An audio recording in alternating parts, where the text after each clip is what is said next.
The cargo bay was empty and cold at 5 in the morning. Most cadets were still sleeping in their rooms, dreaming of glory and medals, but Park was awake. He was always awake at this hour. He stood in the center of the metal floor, holding a wooden rod. The rod was nothing special to look at. It was smooth from years of use, about as long as was tall, and made from oak wood. His grandmother had given it to him the day he left Earth. She had held his hands and pressed the rod into them with tears in her old eyes. "This wood comes from a tree that stood on our mountain for 400 years, she had told him. "It watched our family survive everything. War, hunger, pain. The tree is gone now, but its strength lives in this rod. Carry it with you. Remember who you are." Remembered. Every morning he remembered. He began his practice. The rod spun in his hands, cutting through the air with soft whistling sounds. His feet moved in patterns that his grandmother had taught him when he was only 6 years old. Step, turn, strike. Step, turn, block. The movements were ancient. They came from a time long before humans had reached the stars, a time when his ancestors fought with simple weapons against enemies who wanted to destroy them. The art was called staff fighting. On Earth, very few people still practiced it. Most considered it useless in an age of plasma rifles and energy shields, but's grandmother had been stubborn. "Technology fails," she always said. "Weapons break, power runs out, but what you carry in your body and mind can never be taken from you." So practiced every single day. The door to the cargo bay slid open, did not stop his movements. He already knew who it was. "You are crazy," said, walking in with 2 cups of hot tea. "It is freezing in here and you are sweating." Was oldest friend. They had grown up in the same small town on Earth, played in the same forests, and dreamed of the same stars. When applied to the United Galactic Military Academy, applied too. They had promised to watch each other's backs. Finished his form and caught the rod under his arm. He was breathing hard, but his eyes were calm. "The cold keeps me focused." "The cold will give you pneumonia," handed him a cup. "Drink, you need it." They sat on a pile of cargo crates and watched the stars through the small viewport. Orbital station Helios 7 hung in space above a gas giant, its rings glowing orange in the distant sunlight. The station was home to the most elite military academy in the Galactic Coalition. Cadets from 12 different species trained here, learning to fight together against the many dangers of the universe. Humans were the addition. Earth had only joined the coalition 15 years ago. To most alien species, humans were primitives. Clever primitives, yes, but still primitive. "The rankings come out today," said quietly. Nodded. He already knew where he would be on the list, near the bottom, where he always was. The Academy tested cadets on combat simulations, tactical thinking, physical ability, and weapons proficiency. Scored well on tactics. His mind was sharp and he could read a battlefield better than most. But in combat simulations, he always fell behind. The reason was simple. The simulations used plasma rifles, energy shields, and powered armor. They tested reflexes and reaction time measured in milliseconds, and humans, compared to other species, were slow. They could process visual information 3 times faster than humans. They had 4 arms and could fire 2 weapons while blocking with the other 2. They had built-in targeting systems in their cybernetic eyes. Against such competition, humans looked like children trying to fight adults. "Maybe this time will be different," said, but her voice lacked hope. "It will not be different," sipped his tea, "but it does not matter." "How can you say that? They laugh at us every day. They call us slow. They call us weak. Yesterday I heard a say that humans should go back to throwing rocks at each other." Was quiet for a moment, then he lifted his wooden rod. "Do you know why I still practice with this?" Sighed. "Because your grandmother asked you to." "That is part of it, but there is another reason." He turned the rod slowly, watching the light play across its surface. "When I hold this, I remember that my ancestors survived for thousands of years with nothing but wood and stone and iron. They faced enemies with better weapons, stronger armies. They faced nature itself, and they survived, not because they were faster or stronger, but because they refused to give up, because they learned to fight with whatever they had. That is a nice thought, said, but it will not help us pass the combat tests. Maybe not, stood and walked to the viewport. But one day the plasma rifles will fail, the energy shields will fall, the technology will break, and when that day comes, the ones who survive will be the ones who remember how to fight without it. Shook her head, but she was smiling. You are strange, always have been. I know. The morning meal was loud and crowded. The dining hall was filled with cadets of all species, eating foods that ranged from simple bread to live insects to glowing liquids, and sat at a table near the wall, eating rice and vegetables that the station's food machines had produced. The taste was never quite right, but it was close enough to home. The ranking list appeared on the main display screen. A hush fell over the room as everyone looked up. Scanned the names. He found himself at position 847 out of 900 cadets, was slightly higher at 612. The top 10 were all end. Pathetic, said a deep voice. Looked up. A massive stood over their table. His name was Grawl, and he was ranked third in the entire academy. His gray skin was covered in ritual scars that marked his family's warrior heritage. His yellow eyes burned with contempt. Humans, Grawl said the word like it was something dirty. 847. I have seen cleaning robots with better combat scores. His hands tightened into fists. Walk away, Grawl. Or what? You will bore me to death with your slow reflexes. Grawl laughed. His friends other laughed with him. I do not understand why the coalition even allows your species in this academy. You belong in a zoo, not a military. Grawl's eyes fell on the wooden rod that carried on his back. He reached out and grabbed it before could react. And what is this? Grawl held the rod up for everyone to see. A stick. The human brings a stick to a military academy. His laughter echoed through the dining hall. Are you going to hit plasma bolts with this? Are you going to poke your enemies to death? Stood slowly. He was much shorter than Grawl, much smaller, but his eyes were steady. Give it back, said quietly. Make me primitive.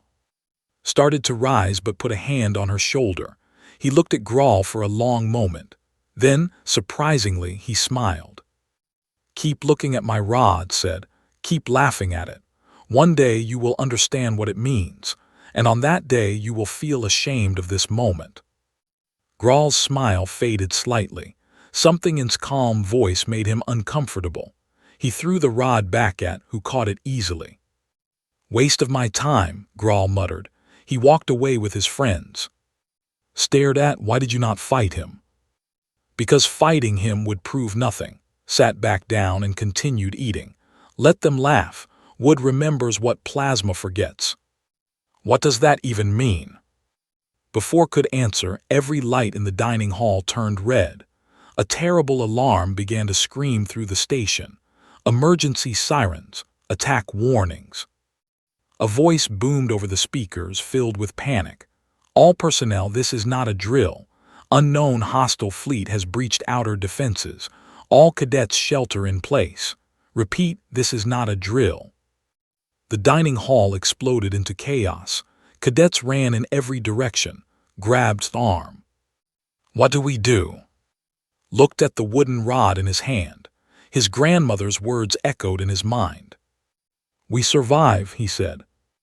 The station shook like a dying animal. Explosions echoed through the metal walls. The lights flickered between red and darkness, casting strange shadows everywhere. Grabbed hand and pulled her toward the corridor. We need to get to Sector 12, he said. The junior cadet quarters. There will be others there who need help. Help, we are cadets. We should find the instructors, the real soldiers. Another explosion, closer this time. The floor tilted and they both fell against the wall. Through a viewport, saw something that made his blood freeze. Ships. Dozens of ships. They were black and shaped like insects, with sharp angles and glowing red engines. They swarmed around the station like hungry wasps around a nest. "What are those?" whispered.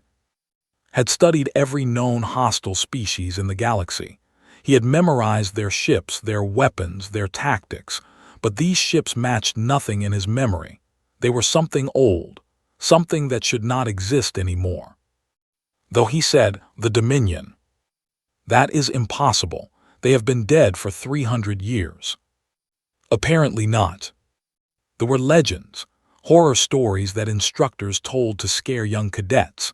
They were in species that had once controlled half the galaxy through fear and violence. Their plasma weapons could cut through any armor. Their soldiers felt no pain and no mercy. The Coalition's ancestors had fought a terrible war against them and won, or so everyone believed. Now they were back. A group of cadets ran past, screaming. One of them, a young with blue skin, stopped when she saw and her name was, and knew her from tactical studies class. She had been raised on Earth by human parents and spoke Korean as well as he did. "The power grid is failing," said her voice shaking. "Main shields are down. They are boarding the station." "Where are the instructors?" asked. "I do not know. The command center is not responding. Communications are dead." 4 arms were trembling. "Sector 12 is cut off. There are 40 cadets trapped there with no weapons. The armory locks are electronic. Without power, they cannot open." His mind worked fast. Sector 12 was where the youngest cadets lived, first-year students, kids who had barely started their training. If they reached them first, they would be slaughtered. "We go to Sector 12, said. "Are you insane?" Stared at him. "They are already inside the station. We will die." "Those cadets will definitely die if no one helps them. We might die trying. I prefer might to definitely."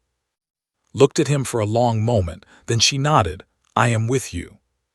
Hesitated. She looked at the terrified cadets still running past them, heading for whatever safety they hoped to find. Then she looked at the strange calm in his eyes, at the wooden rod on his back. "Fine," she said, "but if I die, I am going to haunt you forever." They ran. The corridors of Orbital Station Helios 7 had become a nightmare. Emergency lighting painted everything in bloody red. The artificial gravity flickered, making them stumble every few steps. Smoke poured from damaged systems. Bodies lay on the floor. Some were cadets. Some were station workers. Some were things that did not want to look at closely. They reached the entrance to Sector 12 and found a crowd of cadets pressed against a sealed door.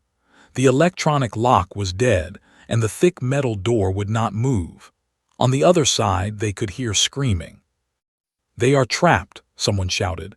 "They are cutting through the hull on the other side. They will be inside in minutes." Push through the crowd. He found Instructor Al lying against the wall, 2 of his 4 arms blackened and useless from plasma burns. The tall officer was still conscious, but barely. "Cadet Park," Al said through gritted teeth, "you should not be here." "Neither should you, sir. What happened?" "Tried to organize defense. They hit us before we could form up." Al coughed and blue blood dripped from his mouth. "The armory, electronic locks, cannot access weapons. The cadets inside have nothing." "Can we cut through the door?" "With what? Everything is electronic. Everything is dead." Looked at the door. It was thick, but there was a manual release somewhere. There had to be. Station designers always included manual backups for emergencies. He searched along the edges until he found a small panel. He had opened with his fingers and found a lever inside. "Everyone help me pull."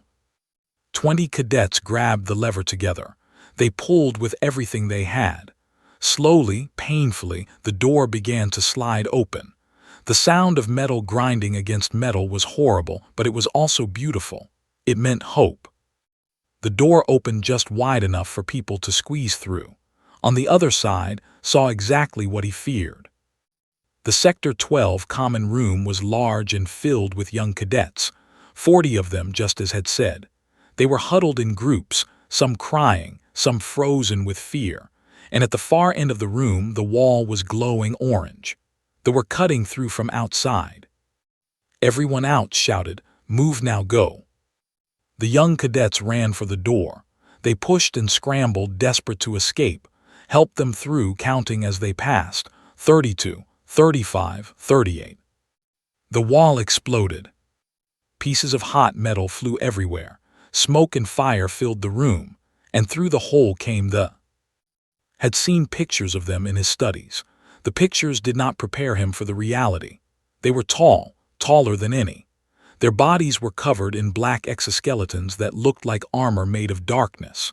They had 4 arms like but their arms ended in claws that could tear through steel.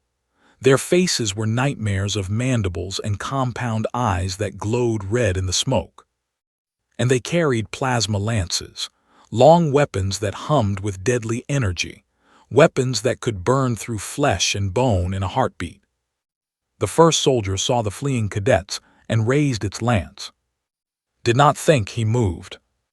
He grabbed a young human cadet and threw her toward the door, out of the line of fire. The plasma bolt missed her by inches and burned a hole in the floor. That turned its terrible eyes toward. "Go!" shouted at the remaining cadets. "Get out, all of you!" "What about you?" screamed. Reached over his shoulder and pulled out his wooden rod. The smooth oak felt warm in his hands. Familiar, right? "I will hold them here." The soldiers were spreading out now, 5 of them. No, 8. They moved like insects, fast and precise. Their plasma lances hummed louder. They were enjoying this, realized. They were hunters and they had found prey. "Did not move. I am not leaving you." "Yes, you are. Someone needs to protect those cadets. Someone needs to reach the command center and restore power. You can do that, I cannot." Looked at her. "Please, trust me." Grab's arm. "He is right, we need to go now."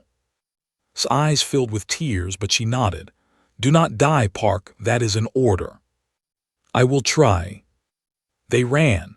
The door sealed behind them as much as it could with broken electronics, and was alone. He stood in the middle of the burning room facing 8 soldiers with plasma lances. He held a wooden rod, nothing else. No armor, no shield, no gun, just wood. The lead made a clicking sound that might have been laughter. It spoke in a voice like grinding metal. "One small mammal, one stick of dead plant. This is what the coalition sends against us." Took a deep breath. He adjusted his grip on the rod. He thought about his grandmother, about the 400-year-old tree, about all the generations of his family who had survived against impossible odds. "No," he said quietly, "the coalition did not send me. I chose to stay." The raised its lance. "Then you chose to die." "Maybe," settled into a fighting stance that his grandmother had taught him when he was a child. His body was relaxed. His mind was clear. "But if I die, I will not die alone." The charged. And Park, armed with only a wooden rod, met them head-on. The first soldier was fast, faster than anything had ever faced in training. Its plasma lance swung toward his head in a burning arc that would have cut him in half. But was not there. He had already moved, not backward, which was what most fighters would do. Instead, he stepped forward and to the side inside the arc of the weapon. The plasma bolt screamed past his ear, so close that he felt his hair burn, but it missed. And now he was close, too close for the lance to be useful. His wooden rod struck 3 times in less than a second. The first hit landed on his throat, where the exoskeleton was thinnest. The second hit cracked against the joint of its primary weapon arm. The third smashed into the cluster of nerves at the base of its skull. The dropped like a puppet with cut strings. Did not stop to celebrate. He could not stop. 2 more soldiers were already attacking, their lances lighting up the smoky room with deadly fire. This was the truth that nobody understood about plasma weapons. They were powerful, yes. They could burn through almost any armor, but they had weaknesses. They needed to charge between shots. They created light that announced every attack before it came, and their wielders had grown dependent on that power. They had forgotten how to fight without it. Ancestors had learned something different. They had learned that the weapon was only a tool. The real weapon was the person holding it, their eyes, their mind, their will. His grandmother's voice echoed in his memory as he moved through the burning room. Watch the shoulders. They always move before the strike. Read the eyes. The eyes tell you where the weapon will go. Stay inside their range. Make their strength into their weakness. The second lunged at him with its lance pointed straight at his chest, spun his rod in a tight circle, catching the lance's barrel and pushing it aside. The plasma bolt hit the ceiling instead of his heart. Before the weapon could recharge, drove the end of his rod into the soldier's compound eye. The creature screamed, a terrible high-pitched sound, did not flinch. He struck again, hitting the same joint that had worked on the first soldier, then the nerve cluster. Then, as it fell, another strike to make sure it would not get up. 3 soldiers down, 5 remained. Was breathing hard now. His arms were starting to tire. Sweat and blood dripped into his eyes. The blood was not all his own, but some of it was. A plasma bolt had grazed his shoulder, leaving a burn that screamed with pain every time he moved. But he kept moving. The remaining had stopped their individual attacks. They were learning. They spread out in a half circle, trying to surround him. If they all fired at once from different angles, there would be no way to dodge. Smiled. It was not a happy smile. It was the smile of a man who had accepted what was coming. Well, he said to himself, grandmother always said I was too stubborn for my own good. They raised their lances together. And then the door exploded open. Came through first, holding a broken metal pipe. Behind her was then Graltha, then a dozen other cadets. They held pieces of debris, fire extinguishers, lengths of cable, anything they could find. You did not think we would actually leave, did you? Shouted.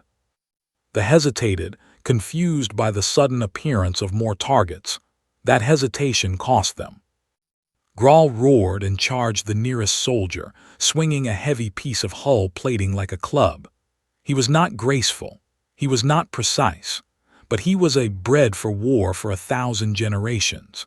His blow knocked the soldier backward, and before it could recover, 2 other cadets smashed its weapon arm with their improvised clubs. The battle became chaos, beautiful, terrible chaos. But the cadets were losing. They had courage, but they did not know how to fight like this.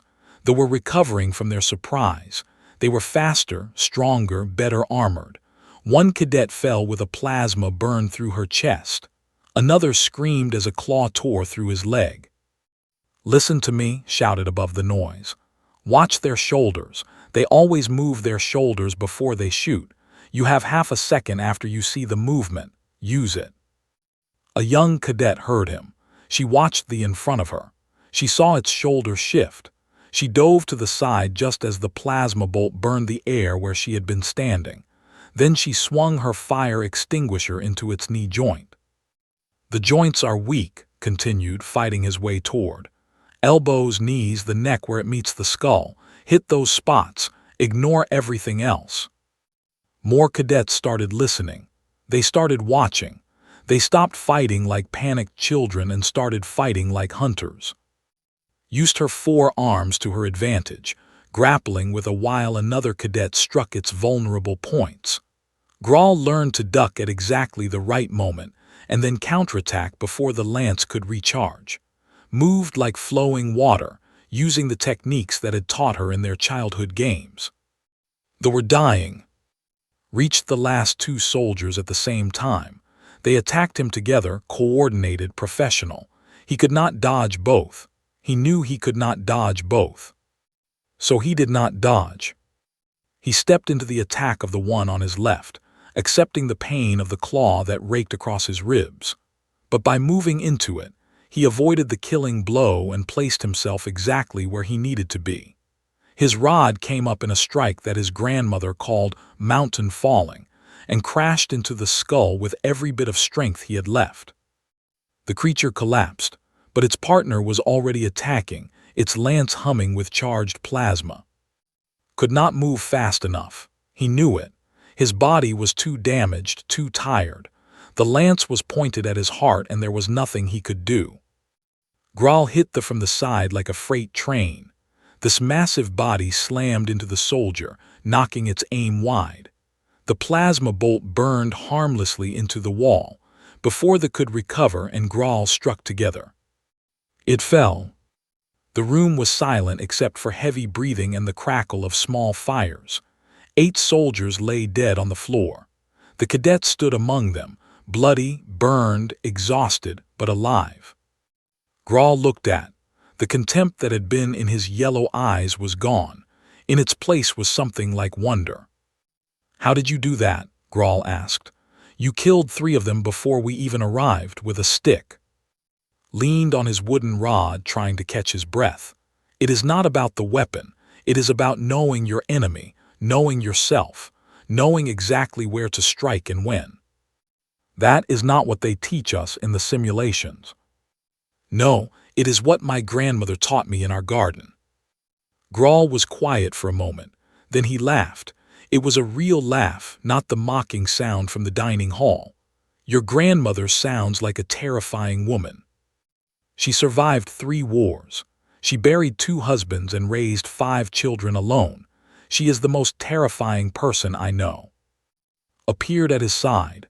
Her face was covered in soot and there was a nasty cut above her eye, but she was smiling. "We did it. We actually did it." "We did this part," said, "but there are more coming." As if to prove his words, the distant sound of plasma fire echoed through the station. More screams, more explosions, they were everywhere. Limped over, one of her arms hanging at a wrong angle. "I can get us to the command center. If we restore main power, we can bring the station's defenses back online. But it is 3 sectors away."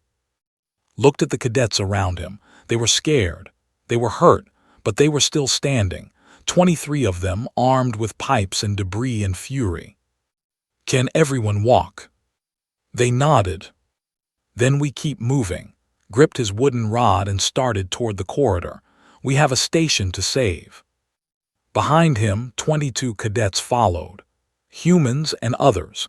Different species who had been taught to compete against each other. Different people who had just learned to fight together. Somewhere ahead, more were waiting. Did not care. His grandmother had survived worse. His ancestors had survived worse. He would survive this too. Or he would die trying. They moved through the dying station like ghosts. The corridors were dark except for emergency lights that flickered red every few seconds. The air was thick with smoke and the smell of burning metal. Bodies lay everywhere but did not let himself look at their faces. He could not afford to think about the dead. Not yet. Led the way, her damaged arm hanging useless at her side. She knew the station's layout better than anyone. Her other 3 arms held a broken plasma lance that she had taken from a fallen. It did not work anymore, but it made a good club. Behind her came then Graal, then the other cadets in a long line. They had picked up more survivors as they moved. Their group now numbered 31. Most carried improvised weapons. A few had found damaged equipment that might still function. All of them were scared, but none of them showed it. They had already fought through 2 more squads. The fights had been brutal. They had lost 4 cadets. A young human named had died protecting a wounded. A girl had sacrificed herself to seal a blast door, buying the others time to escape. Their names burned in memory like fire. War had no clean victories. His grandmother had taught him that too. "The command center is just ahead," said, her voice weak from pain and exhaustion. "Through that atrium and up the emergency stairs." The atrium was a large open space in the center of the sector. In normal times, it was filled with plants and fountains and benches where cadets relaxed between classes.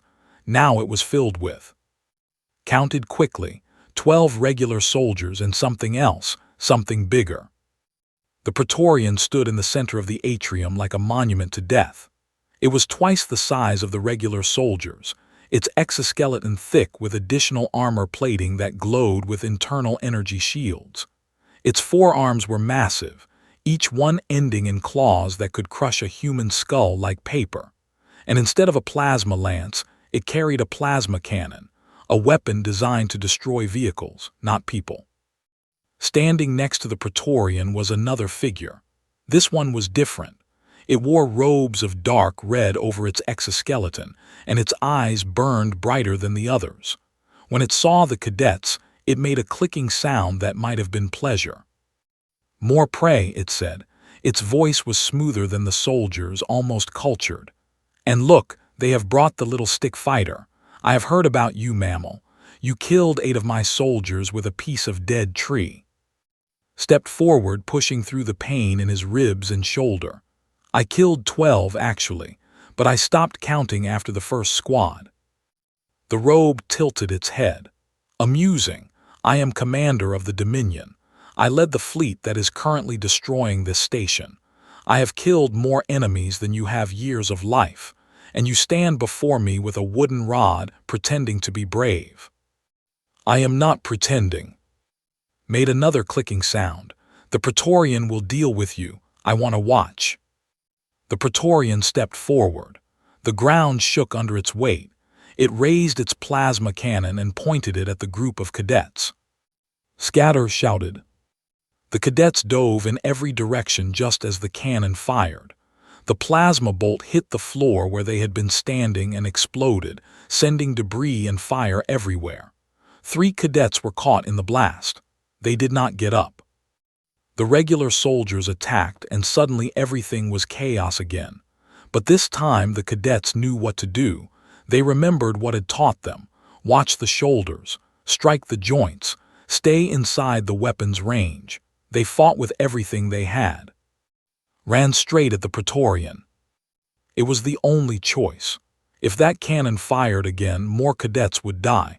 Someone had to keep it busy. Someone had to take the risk. The Praetorian saw him coming and laughed.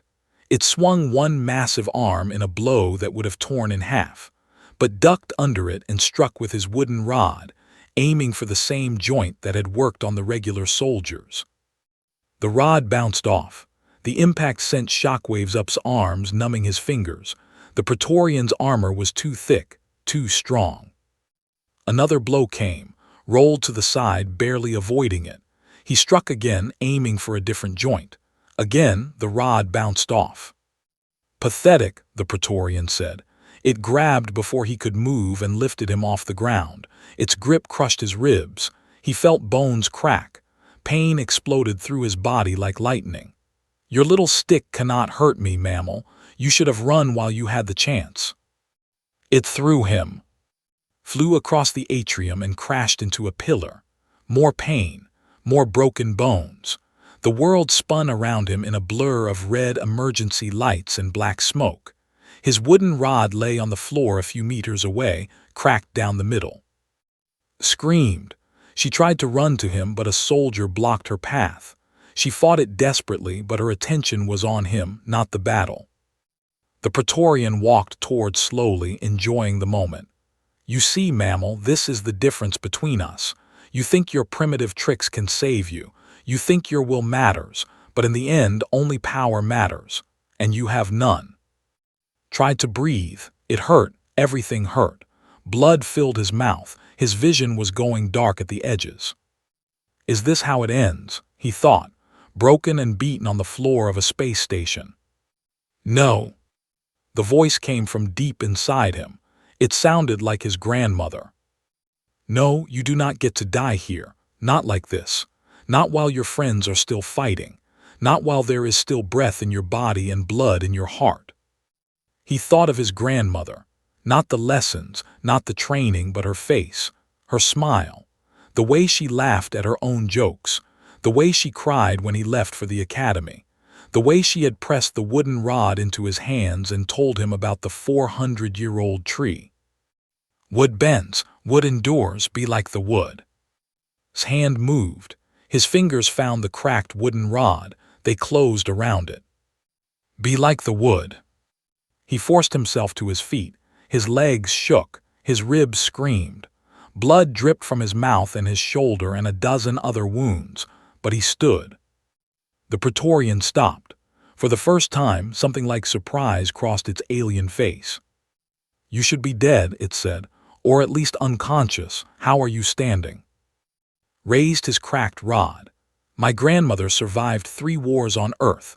My great-grandfather walked 40 kilometers through a frozen mountain with a bullet in his leg to warn his village of an attack. My ancestors built civilizations with stone tools and bare hands. He spat blood onto the floor. You think a few broken bones will stop me. You do not know what humans are. Then I will teach you what are. The Praetorian charged. This time did not try to fight strength with strength. He had already learned that lesson. Instead, he used the only advantages he had left: speed, flexibility, and a brain that refused to give up. He moved around the Praetorian, staying just out of reach of its claws. He used the pillars as shields, forcing it to chase him. He watched its movements, looking for any weakness in that thick armor. And he found it.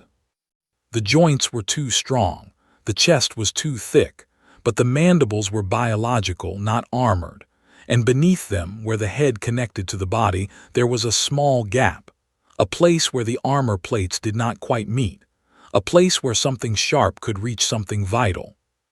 The cracked rod had a sharp end now, like a spear. Let the Praetorian corner him against a wall. He let it raise its claw for the killing blow. He let it think it had won. And then, at the last possible moment, he moved. He dove forward, not backward. He slid between the Praetorian's legs, avoiding the blow that shattered the wall behind him. He came up on the other side, directly behind the creature, and jumped. He climbed the Praetorian's back like a mountain. It roared and tried to grab him, but its arms could not bend far enough to reach the neck. He found the gap in the armor, and he drove his broken wooden rod into it with everything he had left. The Praetorian screamed. It was a terrible sound, high and metallic. It staggered forward, clawing at its own neck, trying to pull out the rod, but the rod was deep enough. The Praetorian fell with it, too exhausted to land on his feet. He hit the ground hard and lay there, gasping for breath. Around him, the battle was ending.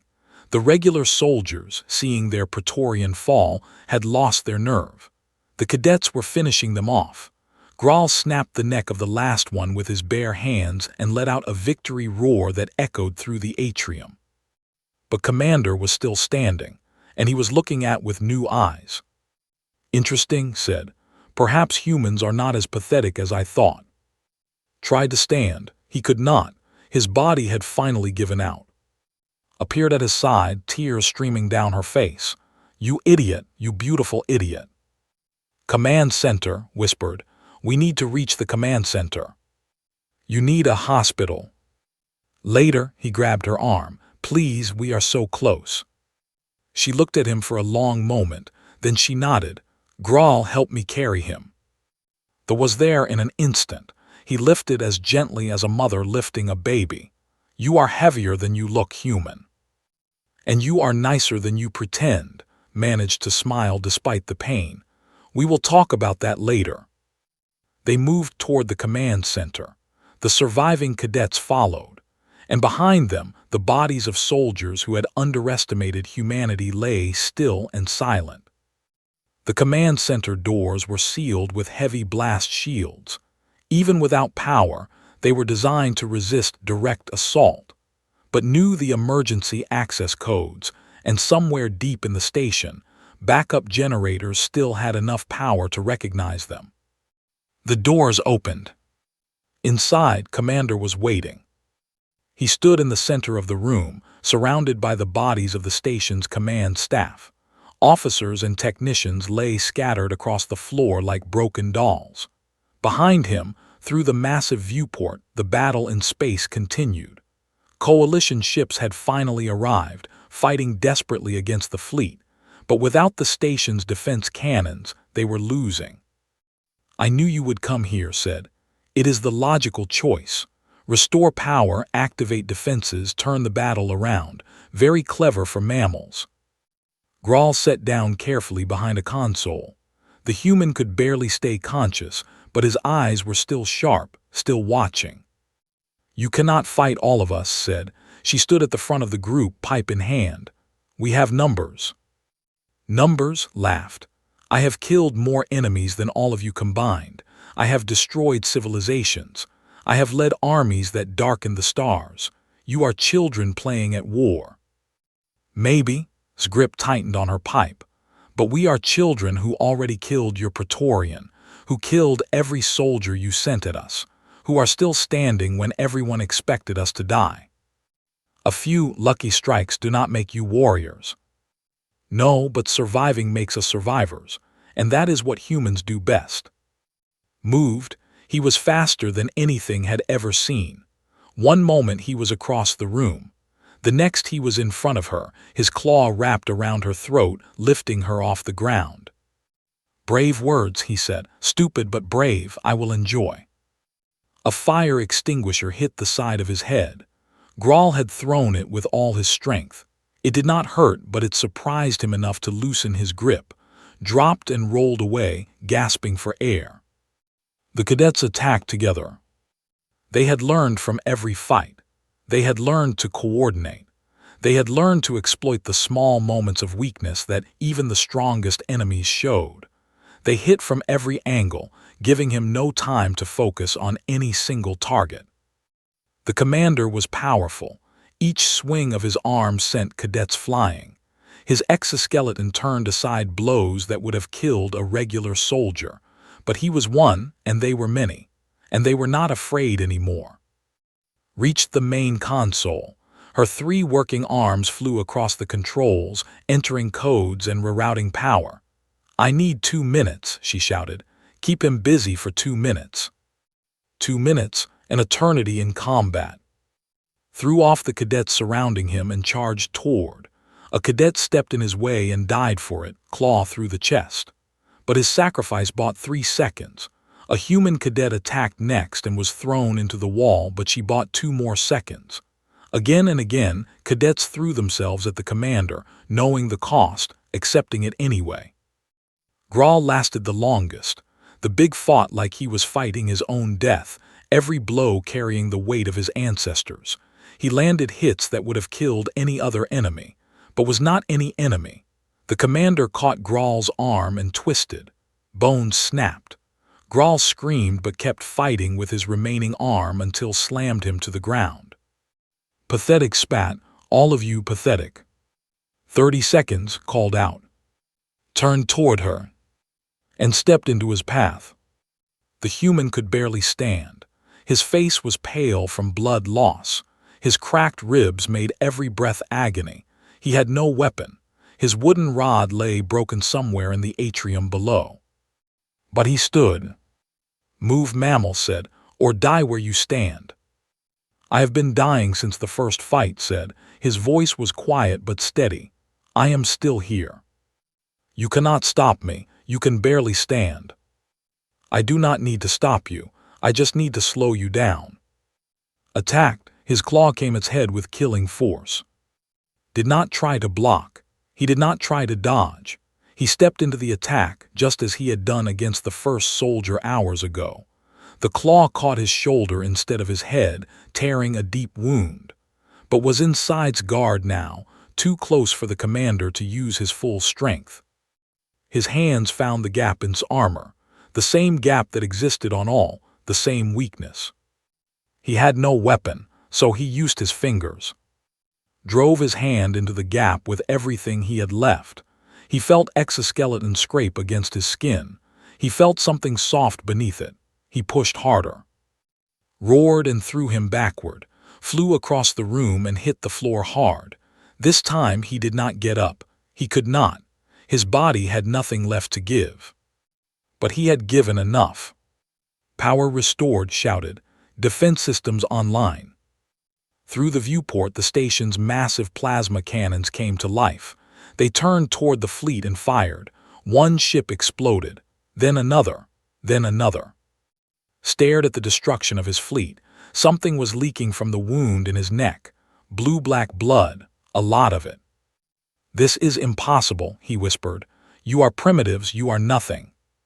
Stood over's fallen body, a broken pipe in her hand. "We are humans," she said. "We survived ice ages, we survived plagues, we survived each other, and now we will survive you." The remaining cadets surrounded. 7 of them were still standing. 7 exhausted, wounded, angry cadets. "Tell your Dominion what happened here," continued. "Tell them what a group of children with pipes and sticks did to your soldiers. Tell them what a human with a wooden rod did to your Praetorian. And tell them that if they come back, we will be waiting. We will always be waiting." Looked at her, at the cadets around him, at the fleet burning in space, at the unconscious human on the floor who had somehow, impossibly, wounded him. Then he collapsed. The battle was over. 3 months later, orbital station Helios 7 had been rebuilt. The scars of the attack were still visible in some places, but the station lived again. Cadets walked its corridors, trained in its simulators, dreamed of glory among the stars. But things were different now. A memorial stood in the central atrium. Names were carved into black stone, the names of cadets who had given their lives defending the station. Sira, others, so many others. Flowers surrounded the memorial, brought by cadets who would never forget. Instructor Al, recovered from his wounds, stood at a podium in the main auditorium. All 1,000 remaining cadets watched him in silence. "The events of that day have been classified," Al said, "but the lessons will not be forgotten.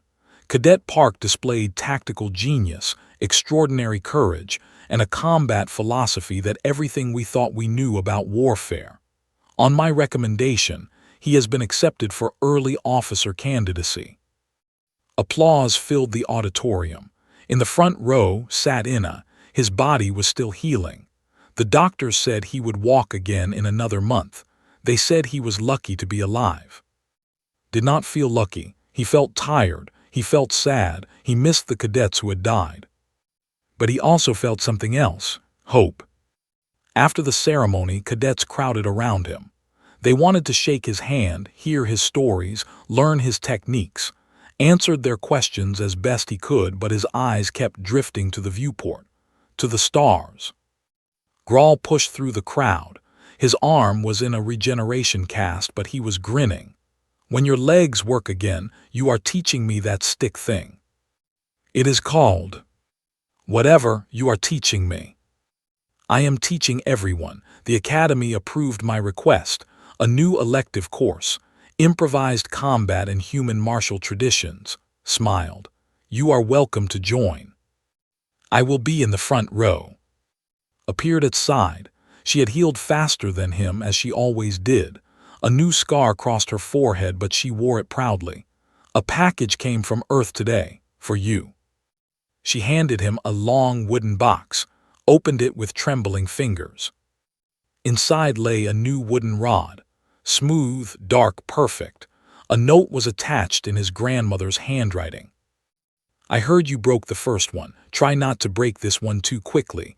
The tree does not have unlimited branches.